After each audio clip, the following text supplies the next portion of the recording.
What's up, everybody? This is Tanner with Everyday Thread, and I'm joined with Sam today. Hey, how we doing, everybody? It's May the 4th, so we figured May the 4th be with you, right, is what they say.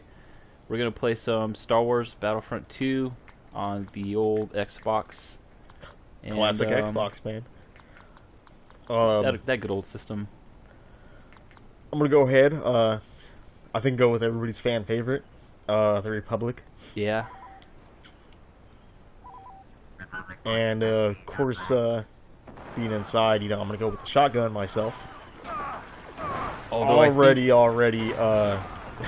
think if you pick the CIS, though, you get to play as Darth Maul in this level. And he's one of the best, I think. Yeah, absolutely. I think the Jedi, in this game specifically, man, they are definitely hot to trot, if you will. Yeah, we'll be on the same team, though. So as you can see, we're also playing a capture the flag mode. Now, this mode is not everybody's go-to, but on this map, it makes for a very it's good a great gameplay. map, yeah. For, this whole open hallway here is just always like that cross traffic, and pretty fun. Let's capture the flag. But yeah, this game I used to play it a ton. I never played it online though. Every time I played it, it was always with the bots, you know? Oh, absolutely, yeah. But still really fun, even to this day. I mean, pretty solid. As Mace Windu, everybody's favorite vintage era, 2000s era. Oh, Darth Maul just chased me down. But the new Star Wars Battlefront 2 by EA, which is coming out soon on PS4 and Xbox One, is going to kind of go back to what this game did, where it's going to cover all the eras of Star Wars, which is pretty cool. So they already kind of teased and showed like Darth Maul as a character and all that, so that's pretty cool. Even if there's not really a campaign, I mean, just having all of the eras in it, I think it's pretty sick. I'm not sure if they're changing anything up as far as the space battles go. Oh, Darth Maul's right there in front of... Oh, look at... Turn around, he's right there. Took me out, yeah, with the quickness. I can't believe that. Oh, they're gonna get our flag? Yeah, this mode on this map gets really chaotic. Oh, I could imagine, yeah. I can't even think about how we're it was living at peak play. The rudimentary online system, huh? Yeah. Oh, here's Darth Maul again. Ruined my fucking day. Oh, this is a family show, sir. I got the flag. I got the flag. I'm out of here. Oh! Yeah, so in this one you can roll. Oh, that's right. I think in the first one you could roll left and right, but in this one you can roll any direction, I believe. Nice. Alright, I got the flag.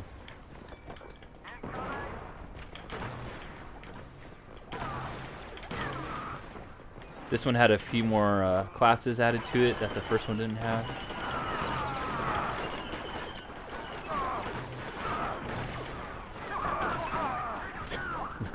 Now, granted, I think this game still looks pretty good. I always liked how when you shot, it kind of lit up the ground and the walls. Yeah, it's a good example of surroundings being affected by, character interaction, not driven by cutscenes or anything heavy. Yeah. But I was going to say that we're not using the component cables on the Xbox right now because they kind of crapped out on us, so... Vintage. Yeah, so that's why it probably looks a little muddied right now. It's alright. And it will look a little better for you're using those cables, but we don't have them, so...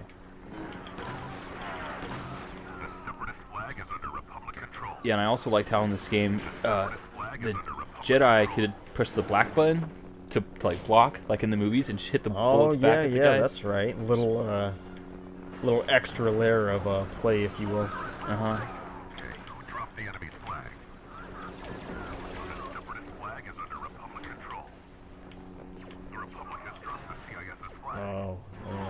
I just ran right past Dark Maul.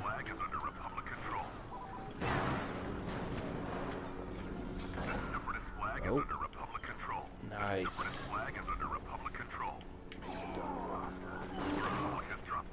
Oh shit. There's friendly fire though. That was always one of the...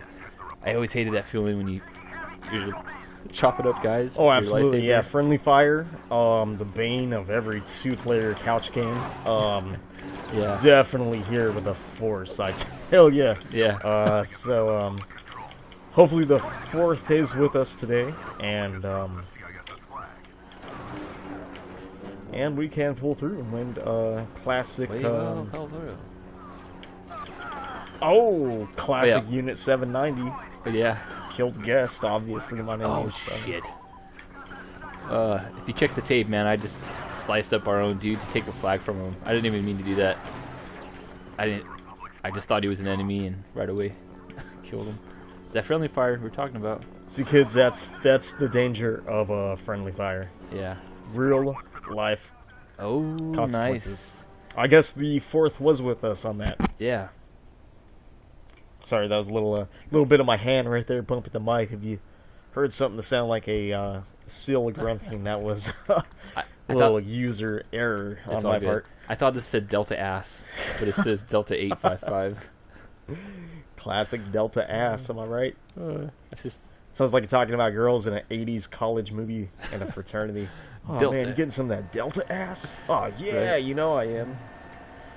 So we kind of wanted to show off at least both eras, so Clone Wars and Galactic, or what do they call it? Galactic Empire? The Galactic Republic.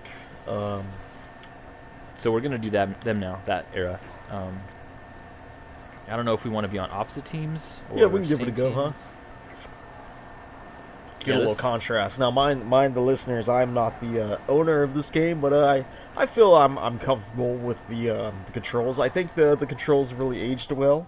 Yeah. If you're familiar with your basic Halo on Xbox, it's definitely a easy to jump into. No real surprises, which I think is great. It lets a lot of people jump right in and feel like they're doing moderately well in a hard scenario. Which I think is key to captivating people, because as you may know, Star Wars... Oh, friendly fire just killed one of our guys. Now, Star Wars has had a kind of a mixed bag of nuts when it comes to licensed titles over the years. Tanner here to back me up. Some Star Wars games, of course, were pretty popular. I remember a slew of them came out back in the day for the Super Nintendo and Game Boy, but the N64 saw a couple, mostly based on Episode 1. There was the famous N64 pod racing game, Tanner. I forget which one that was dubbed. I think it was but there was a few. There was a handful based on like the prequel trilogy. Yeah, I think we have that game. We're gonna probably do a video on that sometime. But the pod racing one, yeah, that was cool for the time. Look at my screen. What the hell are these guys doing?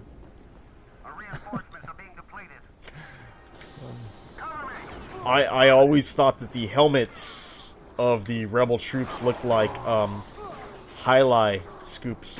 And of course highlight's like playing handball with a thing that looks like the helmet on the rebels. It does. I'm sorry, I don't think I'm actually pronouncing highlight correctly. I think there's an accent in there somewhere, but I can't. Yeah, no, I know what you mean. I'm not too familiar. Real long. Like you said, almost looks like a very intense game. That if it was sharpened, it could be a weapon.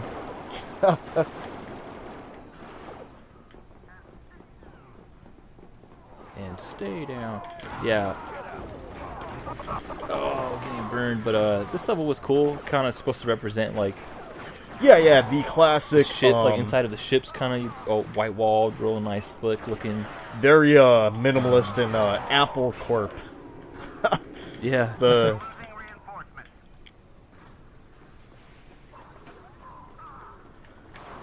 But, you know, of course, a lot of the levels are very, repeating, if you will. I mean, minimalist textures, and, not any flaw with that, because the game itself is, meant to take place, if you believe the, franchise, a homogeneous, ship production company was probably making these ships. I mean, they never address who actually makes the ships. Yeah. But if it's like real life, you probably got one guy or only a handful of guys making them. Yeah, it's all contracted out. Yeah, absolutely. I mean, that's why I feel so bad the Death Star was blown up. Yeah. Contract workers are on there trying to fix it, and here comes the rebels. Of course, Wisconsin 800 just killed me. So one thing I was going to point at too is kind of like in the first game, you could push the D-pad to tell people to follow you, or move out, or hold position and stuff like that. I think in this game they dialed it back, so it's just up on the D-pad to either have them follow you or to not follow you. But it's kind of cool that that's there still. Absolutely, yeah. Very handy. I remember as a kid, it was a lot more difficult to try to handle potential NPCs to follow directions in games, and I think the once they stepped out of using the D-pad as the main focus for video games and stepped up to the 2 analog stick design, it definitely helped. Now I'm playing as Princess Leia. Oh, nice. I have cinnamon buns for hair, and yeah, the D-pad is pretty good. This is like Rogue One, where he went through and just at the end there. Did you see that movie? Oh wait, I'm Star sorry. Wars Rogue One. Actually, not yet. Oh, I'm one of those people that disregard what never I makes said, it out to the movies. I just kind of wait for it to buy it. It's a good movie. But, I've done a surprisingly well job of not spoiling it. I mean, don't get me wrong. Obviously, story plot-wise, I know what the movie leads into. yeah. However, I've done a pretty good job, I feel, of not, you know. Yeah, having it all spoiled for you. And all the details, the small details, I guess, is what you would have to worry about. Oh, absolutely, yeah. That's kind of like, I remember years and years and years ago, there was a Penny Arcade comic, and it's so old that Peter Jackson had just directed King Kong. And in the comic, one of the fellows expresses disgust that he was told how the movie ends. He said, hey, you can't just spoil the movie for me like that. And which causes the other character to launch in a tirade about how you can't spoil a movie that's 70 years old, and if you don't know how it ends, well, then that's on you. Kind of same with Rogue One. Obviously, it segues into Episode 4, New Hope. Yeah. Which is great, you know, because growing up as a kid, there is pretty much for me, like most people, 4, 5, and 6. I didn't see the infamous Christmas holiday movie that the internet loves to circle jerk I about. didn't see that either. It's a point of humor, a footnote in the annals of a large franchise. Sam. But oh, Darth Vader. Oh, you got me. I was gonna try to force choke you. me. Yep. Awful. Yeah, I think you are You the last people. one left though on your team. So yeah. Ah, what? Good game. I don't believe that. I guess the 4th was not with me. Yeah, it had to be with somebody. We're on opposite teams, so. Obi-Wan could not save me. He was not my only hope. All right, so we got one more match here. We figured we'd show off the space battles because that was also a big thing with this one, which was different from both the first one and the reboot. Didn't have this kind of a mode where you're in space. There's like a home base ship for both teams, and we're playing assault. So the idea is we're gonna have to try to take down the other ship, and so there's different spots on the ship that are worth a certain amount of points for taking them Absolutely, down. yeah. So bigger targets, smaller targets. Yeah, I mean you also get points for blowing up the the other guys flying around and stuff. Oh, too, absolutely, yeah. Rudy wants auxiliary wants- points and what have you. Yeah. I think to really highlight, I think I'm gonna try to get us to both play as the Republic and maybe show off a little 2-player Yeah, cooperative. I think so. Yeah. Of what it really takes to I don't know, kind of schmooze your way into somebody else's aircraft and blow it up. Yeah, but I did like this mode too. I thought it was cool. I liked the idea of just these big ships. The tandem cohesiveness that you have to utilize. Usually, of course, a pilot and a gunner in the cockpit. And once or again, on it had the, all the aft ships from all the different thing. eras, so that was pretty cool. Depending on which level you picked, they recreated, like, I don't know, like 4 ships for each era, for each team, so there's, what, 16 ships there? Yeah, it's a good selection. The ships look really good. I mean, the models for them are real, like, really clean, really good. And flying wasn't bad either. You had your A for takeoff and land, your right stick, which was a little weird, was like your throttle control, also like your pivot.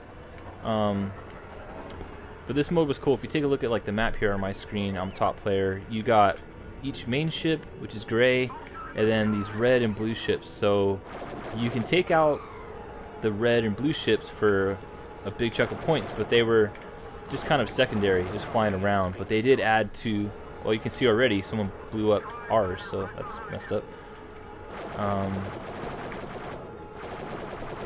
Oh no, wait, are we? No, of course, a big thing too is much like here on Earth, the size of your vehicle really does influence the turning aspect. Some of these ships will turn very wide. Yeah. Some of them, like the one that I'm piloting a one-person craft, well, pod of some sort. Excuse me, I'm not familiar enough with the ship's names to tell you what type of vehicle I am currently in, but I have a very tight turning radius, which could benefit, obviously, in different aspects. Yeah, I mean, and I think that's another part. Some ships will allow you to fly two to a ship. Of course, we can have a double-headed assault. Right now, I'm taking fire. Right now, I'm down. I've been killed by a auto turret. Yeah. A machine has laid me to rest. This is what they warned you about. You can go inside the ship there and disable those turns, which is kind of a cool thing too. Oh, absolutely, yeah. Say if you're also playing online with a bunch of people, I'm sure back in the day when this game was like fresh and hot and stuff, you know, like you can go inside of your own ship and sit down in a seat and control the turns. But if no one's in it, I think it's kind of like a bot takes control, and they turn into like auto turns. Absolutely, yeah. I did see the NPC bots kind of scampering. Now flying is actually kind of a very oddly specific thing to do with the 2 analog sticks. It's a you control your ship obviously really, I mean, in space, there's no up, down, left, and right, unless you have a reference point. And the analog sticks allow the ship to pivot, not only up and down, left and right, along the XYZ axis, but then you can accidentally start to spin yourself out. And I think really lose sight of your reference points, the up and down. Oh, God, that got but hey, what's a good dogfight without a little confusion, you know? Yeah, and the dogfighting was pretty tough, but... So, okay, if you look here on my screen, you got, like, your engines in the back here you can take out for points. You have this blue thing here, which is like a... I don't know what it is. It's like a defense control. You also have on top a communications tower. On the bottom, you have, like, a shield generator. And you can blow those kinds of things up from the outside and the inside. Oh, yeah. Which is kinda cool. You can go in. I'm probably going to attempt to dock myself actually inside of here. Yeah, see, that's what I'm as you can see, there is a port. See, also what I like to do in this game is on my screen here, I'm on the top screen. You can see I'm in the big transport ship. So what I do is I'll tell the computer to get in, I'll load it up with AI, fly it, attempt to fly it into their hangar, land it, because then what happens is that this ship becomes like a mobile loadout, like a hotspot for them to spawn. Oh, okay. So if you park it inside and the computer is just not blowing it up, you got like a quick access point right there. I mean, and not only that, but they, you know, you got 3 or 4 guys with you that are gonna kind of help you out. So, but the thing is, when you have some of the smaller, widely shielded ships, you know, trying to get into this hangar, you can get blown up pretty quickly if you're not careful. So. Luckily, I got this heavy-duty thing here, but are you already inside? Oh, yeah, I'm inside. Okay. I'm inside the very first conference or control room, if you will. Yeah, so I'm right behind you. I'm coming in here, too. Yeah, one thing, too, you got to be careful of is the little mounted guns on the ceiling. I think you already took care of a few of them, but they'll get you. Yeah, and of course, some of the ships, a little tricky sometimes. You know, you have enemies maybe natural objects in the ship trying to stop you. Yeah. So see, one thing you can do is just come in here, put down your time bombed like things, and just try to sabotage their systems from the inside. You know, like I'm doing here. I'm trying to blow up their I don't know what it is, radar. Oh, life support. Okay. So we already got that, and you can see up in the top corner, instead of your tickets for like lives, it's off of points. So each thing you're doing is a certain amount of points. So these big objectives, like inside and outside of the ship, are like a big chunk. So if you can kind of get those early. Yeah, it pays it's a off, good way to secure a win. So multiples later on, of course. Yeah, you can see right now we're at 135 out of 180 to win, as opposed to the team only being at 65. So nice. Yeah, so nice. Pretty much, I think we're gonna have this in the and of course, right that'll here. falter their ability to gather troops on their side quickly and what have you.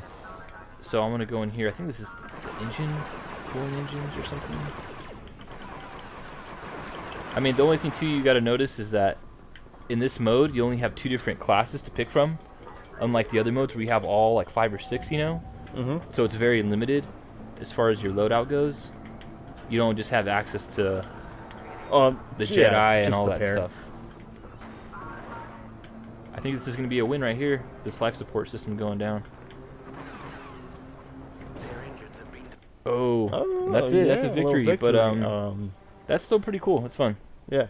And like I said, it didn't make an appearance in the reboot, and I don't know if it's coming back in Battlefront 2 on the new systems, but I think they have something in the works. I don't know what the details are.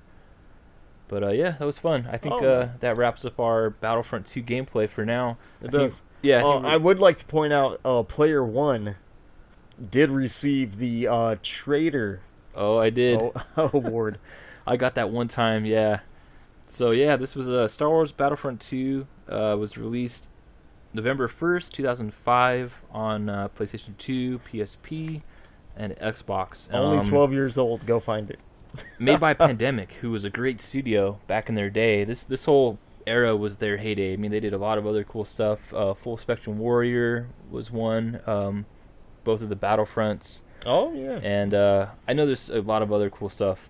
I can't think of it now, but definitely had some cool stuff. And I'm kind of bummed they went under. But yeah, that was Battlefront 2. So stay tuned. I think we're gonna jump to some old school retro gaming, Star Wars related next. So stick around. Yeah, we'll be right back. All right, everybody, we're back with what is this? Super Star Wars? Super Star Wars. The Super first Nintendo by LucasArts. JVC presents. Yeah. In stereophonic. They did all 3 for all 3 movies, and we're playing the first one, obviously. But these games were very hard, very tough. I probably get past the first level nowadays, and that's about it. But really tough games. It's one of those games where there's just always enemies flooding the screen. Even if you clear the area, as soon as you kind of like, you know, walk away and turn back, they reappear again, kind of a thing. That's just how they used to stick it to you. Yeah, exactly. Yeah, that was it. Yep. John Williams rendition here. Everybody's own, every nerd's favorite conductor, by far. Yeah, the guy you just can't stop him. He's a beast. He's in every movie you like. You just can't get away from the guy. Yeah. Talent. That's what that is. Of course, I would like to remind our viewing audience, the game may look a little wacky. We don't live in 1994, so our TVs now are high def. Yeah. Things as pretty much any Smash Melee player will tell you. If it's not on a CRT, it's gonna look a little weird. So. I mean, even though this is still in a 4:3 aspect ratio, it just, you know, for us, it's being blown up on a 52-inch TV. I'm sure on YouTube it looks a little better being downsized, but yeah, if you're blowing it up, that's what you're gonna get. Granted, I don't even think 52-inch TVs were a thing back in the day. You know, max size was probably 30 something. Yeah. No, actually, I think I remember seeing them up to like 40 or so. Really? Okay. Those giant, huge tube TVs. The projection ones, not the ones that had the screen you could walk up and touch, and it felt like a projector. Was that a thing at that point? Yeah, because remember CRTs had the glass Yeah. Then there was those big boxy ones with the flat screens. Look at that face of Luke in the beginning. No, okay, know what you mean. Classic left and right up. No, actually, yes, diagonal shooting. That was a lot of things games in this area kind of left out just to make it harder around the shirt. Oh, some yeah. games only allowed a 90-degree and 0-degree shooting. This does have the 45. No real way to aim it, but I'm gonna attempt to see how fast I can beat this level without dying. And as somebody born in the 80s, I hope I have some type of innate creativity in playing these hard-ass video games that I would have played as a kid, but I was too busy constantly renting Yoshi's Island. Phenomenal game. If you haven't played great it, game. Travel back 20 years, check it out. It's a hoot. You know what? Yeah, that's we should cover that coming up. Absolutely, yeah. Everybody loves a little hashtag Mario Monday. Yeah. The Yoshi series is pretty good. Not to get totally off topic, but I remember Yoshi from the NES, Game Boy, SNES era. I didn't actually get to play Yoshi Story as a kid. I know it was a very popular game, part of the Yoshi franchise, but yeah, it was just one of those games I missed. Yeah, it was cool. I think every level revolved around eating a bunch of fruit and having to eat like a certain amount of fruit to. I think as soon as you got like the amount you needed, the level just ended no matter where you were at, and it just advanced. So it's weird. It was different, but it was cool. That game had a weird look though to it because it was like everything seemed like it was really zoomed in and kind of almost like this, where real pixelated, like blown up. Maybe it's just because it suffers from the syndrome of looking on a HD TV nowadays, but I thought it looked better back in the day. Oh, absolutely. Doesn't hold up too much more now. But. Now, if you got the Dreamcast edition, I used to play that a ton. I used to rent that on. I used to rent that all the time, and they had what was it like what more could you ask? There was like a special mode though where it was like a stunt track or something, and there was like half pipes and stuff like that. Yeah, it was really weird. It's what people probably thought the internet would look like. Yeah. Wired 3D frame, like it was like that Simpsons episode where Homer gets trapped. Yeah. Basically like that, a lot of purples and greens. Purples and greens, yeah. A lot of that's real hip right now. You're doing pretty good though in this game. Vaporware. As somebody who lived through the tackiness in the 90s, it is funny to see that kind of stuff come back in certain fashion. Yeah. The 90s aesthetic. And not the 90s, because the 90s are really like, there's the early 90s and there's like, sometime in like 96, 97, it kind of had this shift. It went from like ugly 80s holdovers to, of course, the Sarlacc, everybody's favorite. Sarlacc pit monster. Creature from Star Wars universe. Although he never popped out of the ground like that, but did he? I mean, not that far. It was more of a submerged pit that he kind of came up a little bit on, but So the game's a little broken right here. You can see the furthest left-hand. Oh, and you're shooting the boulder and him as they come out. It seems. That seems like a gross oversight, but it is. Reminds me of Tremors. That's a spot-on Tremors monster right there. And is that the first level? The first level. Wow, did it? I don't know if. Yeah, I don't know if I ever beat that. Might want to take a whack at the second level. Yeah. All right, we'll try the second one, but we don't want to probably dwell on this too much because I think we got some more Star Wars stuff geared up for you guys. Fourth to be with you. Yeah, it's taken from the storyline here, the main story it seems. Now, of course, C-3PO is only about 6 feet away, but my boy Luke has binoculars out. It looks like he's looking way above his head too, like. He's a peeping Tom. He's looking at a housing development and a bunch of women are by a hot tub. What could you do? Yeah, he's checking out his house, being like, "There's some smoke over there." Yeah, classic Luke. Country bumpkin as they come. Oh. I thought this was going to be another side-scrolling. Taking a cue from Contra 3 Alien Wars, I see. The top-down. Oh boy. Now, wait a minute. How do I turn myself? Remember At the time, games like this came out with the top-down view, and they shifted around. I think Nintendo called it, what, the Super 7 effect, or mode, or what have you. Mode 7? It's what Yeah. gave life to Mario Kart, F-Zero, and different aspects, I want to say, of... So you have fuel, so that sucks. I do... Another one, but... Yeah, definitely. What are they riding on? Something that would make me dizzy. Tootini. Oh, I'm about to burn all my fuel though, trying to... I like how they just rocket off screen when they get killed. Safe. Kid friendly.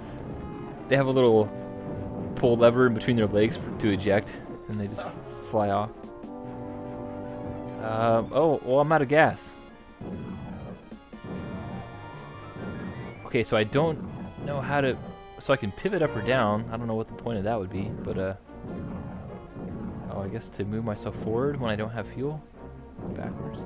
I can't turn left or right, though. I don't know if I'm supposed to be able to with the triggers or anything, but I can't. So, yeah, I can't turn.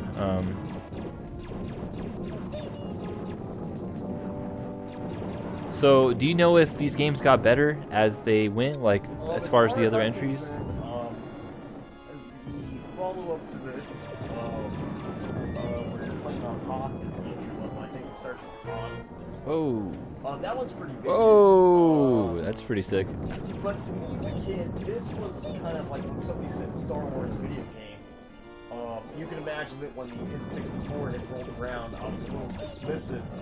As a kid, I was like, oh, you know, it's alright. It's not Yoshi's Island. But, no, I do think that because the games are all produced by the same team, I think they did get a little better. They kind of found their stride, Okay. if you will. Look at that. That's gameplay. the thing in the background, right? From the movie? Oh, the ship had a name. What was it? The Sandcrawler Yeah, or something? It had a very... Judging by the scale of this level, that looks like a massive building. Indignant tone and be like, oh, it's called this. Yeah. But yeah, great use of miniatures throughout the film. Oh, yeah. Of course, Star Wars, I can't... Head towards Sandcrawler right there. There you go. At the time, of course, most people use miniatures, clay, matte paintings as a backdrop. Real innovative concepts in filmmaking. And, you can still find today. Don't get me wrong, it's not entirely disappeared. It's a little less common, though. You got CGI and stuff. Nothing wrong with that. I think. Yeah, it's easy to be dismissive, especially the prequel trilogy for its use of CGI. But I think I did it. I don't think it's too gratuitous. All right. Was that it? That was second level down. I couldn't even tell you actually. Oh, I just blasted that guy in the face. That was a hub. Yeah, but I think that was a good look at Super Star Wars here. I think I beat that level, so what are we gonna do? I think we're gonna try to check out some pod racing next, or yeah, absolutely, yeah. something like that. Okay, so yeah, we're gonna take a break here, and we'll be right back with some Dreamcast, Star Wars Episode 1 pod racing. Stay tuned.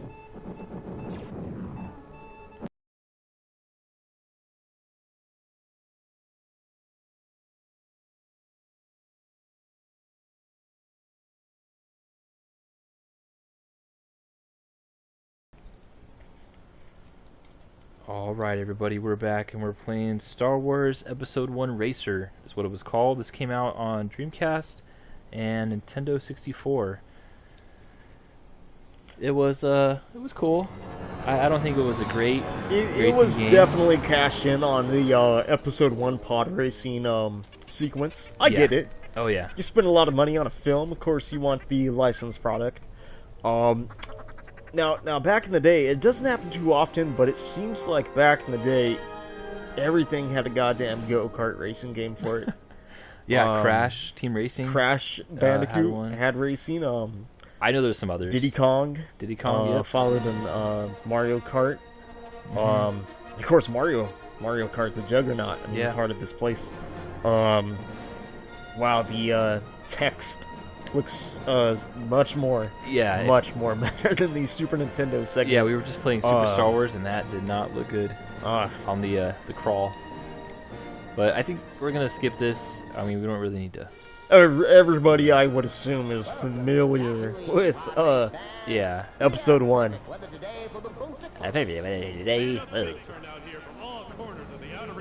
Are we watching this? Skip it? I don't know. Fuck it.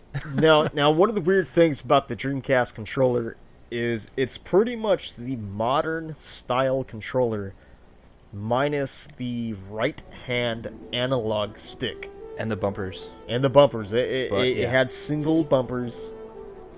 The thing is I know a lot of people may not have played it in the States, but the Dreamcast controller is damn near identical to the ugly-ass Sega Saturn controller from the 90s. There was a couple of different versions. There was like a real slick six-button arcade one meant for like fighting games, what have you, but the Dreamcast controller and the Saturn had strikingly close visuals in their design, and of course, and if you played the Dreamcast, you know the original Xbox controller, lovingly referred to as the Duke, was also similar, except of course they had the second analog stick to the bottom left-hand corner. Gonna go with that guy. Then they had, of course, the black and white buttons, substituting for start select, I believe. Or in addition to, they had start selects black and white, I believe, on the Xbox. Yeah. So I think you're gonna go to empty. And you're gonna make a new profile. Of course, once again, this is Sam at Spaceman Dak with Tanner at Everyday Thread. Just, I mean, I don't really have a personal account, but Everyday Thread on everything social media related, and you'll find it. YouTube, Instagram, Facebook, Twitter. We got a lot of good stuff. Actually, we got the bases covered. Yeah, actually, we have a podcast now. We're like 4 or 5 episodes in, so if that's your thing, it's not just game related. We talk about music and comics, TV and movies, everything. So check it out. Yeah. But yeah. So what track are we doing today? Training course. Pretty much. It's been a long time, man, and they might as well all be new to me. Yeah. I'm open. I don't know. I feel like maybe everyone's kind of seen this one. Oh, there's also these here, Sunken City. I'm sure these are very difficult levels. Oh, I'm quite positive. Yeah. Maybe let's just do this snow one here. Ando Prime. Beatles. Wild Ride. Are they all... Because this looks like a pretty long race. I don't know how long... Let's just do this middle one here. Okay. How many racers can we set that to on that previous screen right there? I saw that it gave you laps. Oh, yeah. And, okay, we got so a let's max do the of maximum 6, 6. huh? Let's have some, some computers in there. I guess we'll keep it at 3 laps. Oh, what's underneath it? 2? Yeah, 2. 2. You want to make it a little exciting? Yeah, we can do. Let's just do 2 laps so that way we can squeeze a couple of races in here. Oh, it's happening. But yeah. So I had forgot to plug the last game, Super Star Wars, but that was developed by Sculptured Software, published by JVC, released in 1992, November 1st. And they considered it a run and gun game, but I've played more runny and gunny games. Yeah. Contra 3 comes to mind. On the Super definitely. Nintendo, yeah. Oh, I do believe this is the start of the race. Here we go. Sega Dreamcast version that we're playing right here. And I am off like a dirty shirt. Yeah. This game... I stalled because I'm trying to look up the facts on this game to inform you guys, but he's touching his ding dang doodle. Nah, So, I think great this game game though. was- I know episode 1 caught a lot of flack, but this game is definitely one of the highlights of the derivative ideas off the film.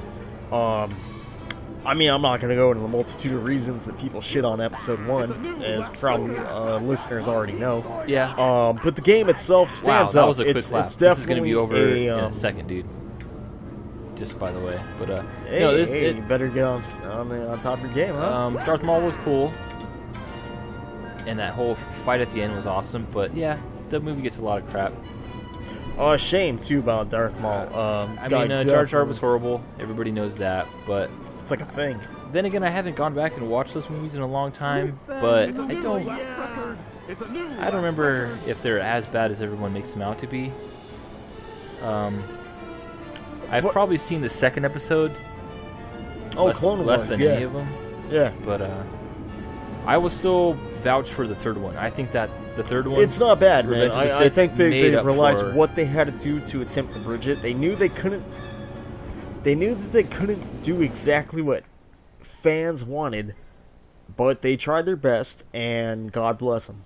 yeah, I mean, No, that because no was- matter what they did, people were just gonna take a huge crap on it, yeah. and that's a tough task to be like, hey, Let's try a different you one. might as well make it the best crap in your life. Okay, this looks like Sunken City, yeah. look at that face in the bottom.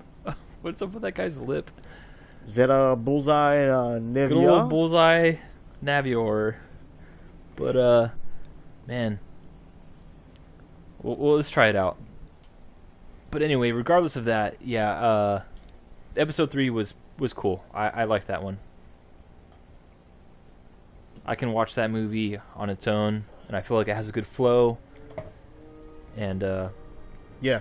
don't really have any beef with it. I know people will crap on the whole ending with Darth Vader going no, being cheesy, but if you don't realize that the original Star Wars movies themselves are inherently cheesy, then I mean, obviously there's a problem. Yeah. I mean, they're definitely my childhood trilogy, but to sit here and with a straight face tell me that Star Wars is not cheesy. Yeah. I mean, this is preposterous. there's I mean, some come on. cheesiness in all of them. I mean, all good nerd fandom should know that there's a bit of hokiness with the original trilogy, and it is unique how in the prequel trilogy, I think they try to make up for it, but swing and a miss on a lot of stuff. Yeah. I would like to see maybe a weird director's cut of the film. Maybe Yeah. split it up into a series. Maybe episode 1 has some good alternative universe stories with it. You know, of other people doing stuff. Yeah, that'd be cool. We'll probably never know.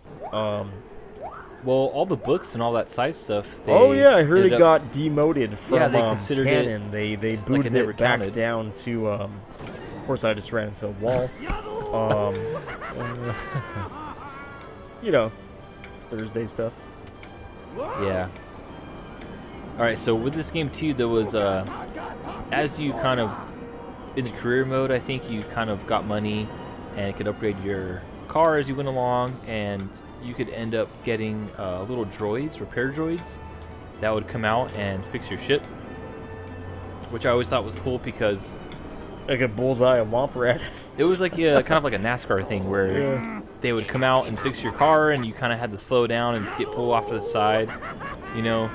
But in the long run, I think if you handled yourself correctly, of course, it'd pay off Yeah. in dividends at the end. Um, Cool idea. I mean, the prominence of droids in Star Wars leads you to believe that, yeah, there all is kind of some type of large force of robotic helpers just always repairing stuff.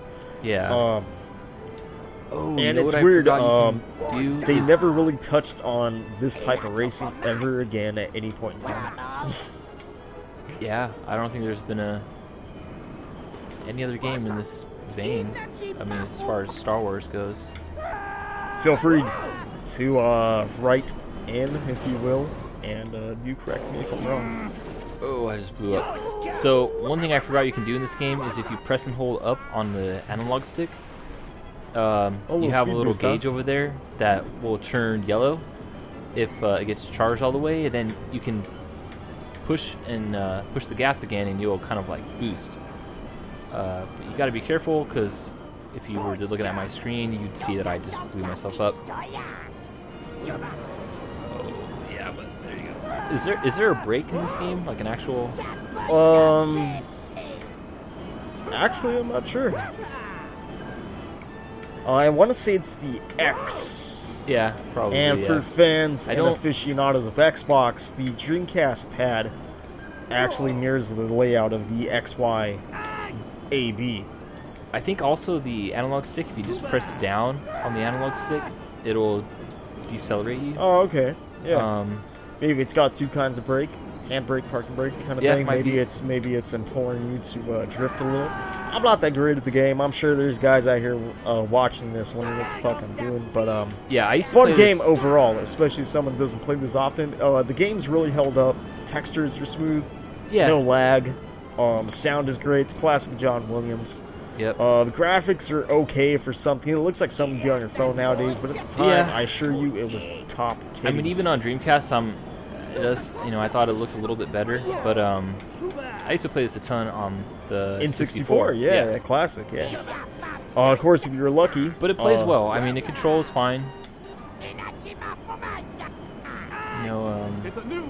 Very similar in the vein of like a Extreme G or F-Zero kind of a so game. hard. High speed kind of a.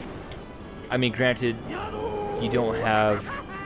I mean, Extreme G, you had weapons, which is Oh kind yeah, of yeah, a what set little it apart. different. Yeah, it makes it definitely more competitive. This is definitely you're And- more racing not to kill yourself, and by virtue of that, you'll probably survive being first place. So it's definitely more of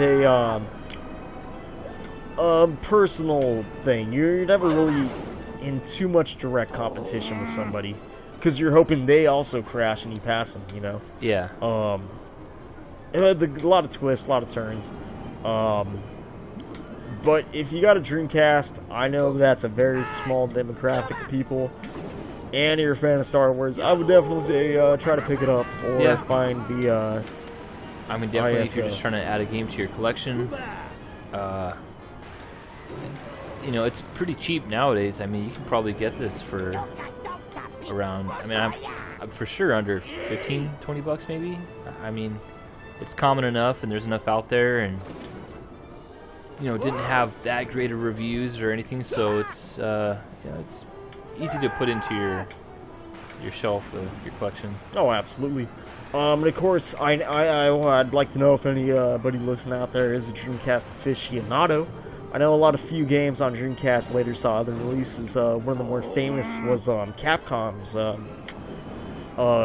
Code Veronica X. Saw a re-release, I believe, as a GameCube game, if I'm not mistaken. Because originally it was just Code Veronica. Yeah. And then they had Oh, that's right. put it Okay, out so it later was as Code Veronica. X. Yeah, then X. Okay. I don't know what the changes were between the two, but yeah, that was an exclusive Dreamcast game for a while, and that was kind of a good reason to have a Dreamcast, was because of that game. Yeah, definitely. And of course, as a lot of people listening probably already know, the whole story about Sega pretty much going down the crapper. It's a commonly repeated gaming story, spreading yourself thin. You can't just try to support a bunch of consoles at once. And we all saw how that ended up. Shame, too, really. Yeah, it's a bummer. As we were talking, Sega is now pretty much a more of a licensor than a they got console Sonic. maker, obviously. Sonic's the big guy. Other than that, He's been hanging out in Heavy- Nintendo Land for a couple of years doing Mario stuff, which Yeah. is cool. But Heavy in As somebody arcades, from definitely. the 90s, I definitely appreciate the concept that these two 90s video game characters, and if you weren't there, you wouldn't understand the animosity between Super Nintendo and Sega Genesis. I remember Sega had a advertisement that I believe said Sega does what Nintendo don't. Yeah, Very famous. slap in the face. That was That an abrupt ending, but That- anyway. that is an abrupt ending, just like Star Wars Episode 1. Dreamcast But edition. I think I got second place I'm whopping in at 5th. Near the end there, if you're paying attention to the video, I was doing the left trigger to repair my engine, which is something I kind of forgot about, but that's what I was talking about, where it's kind of cool where you can later on get droids that would come in and repair faster, kind of a thing. Get that going, but yeah, I mean, it's still cool. It holds up for the most part. It controls pretty well. It does. It's surprisingly modern for being an older game. I don't think anybody would have any problems jumping right in if you wanted to get a couple of buddies on your own and do some shit like this. Yeah. Easy to pick up. It is only 2-player max though, so on the Dreamcast or 64, don't expect a 4-player split screen. Yeah, this is it's only 2 players. It's vintage. Yeah. So but yeah, developed and published by LucasArts, released in May 19th, 1999 on the 64. Yeah. Almost 18 years old, huh? About a little bit later, a few months later, on Dreamcast, April 4th. And then they had a Game Boy Color version, apparently. No shit, get out of town. Yeah, December 1999. That I don't imagine plays very well. I can imagine it's a awful game. Yeah, but there's also a Mac OS version. But yeah, that's pretty much our May the 4th be with you. May the 4th be with you. This is a vintage blast in the face of hard, enjoyable, and difficult Star Wars video games throughout the era. Yeah, Hopefully you're binge watching Star Wars yourself on this glorious May day. Here in sunny San Diego, it's actually a little humid and cloudy. For a change, yeah. But still for a change. And so this is Sam at Spaceman Dak. Get at me. Joined by... Yeah, Tanner here. Check us out, Everyday Thread. YouTube, we got some cool videos of gaming if that's your thing. If you're just trying to listen to some stuff in the car, check out Everyday Thread at SoundCloud. We got some good podcasts for you. Instagram, we got some cool pictures of just a bunch of random stuff. But yeah, check us out. If you got any questions, we are encouraging you guys to let us know, because we will answer your questions on future podcasts that we have coming up. Oh, absolutely. Yeah, other than that was a good look at 3 good titles. Battlefront 2, I think, holds up very well. Super Star Wars is very difficult. Probably not the funnest thing nowadays. And then Episode 1 Racer, which is not bad. I mean, if you got a Dreamcast, it's a cheap one to own. It's worth checking out. Yeah, worth checking out for sure. I think that's about it. All right, folks. All right, yeah. Well, thanks for watching, and check us out. We got some other videos coming up later. Just stay tuned.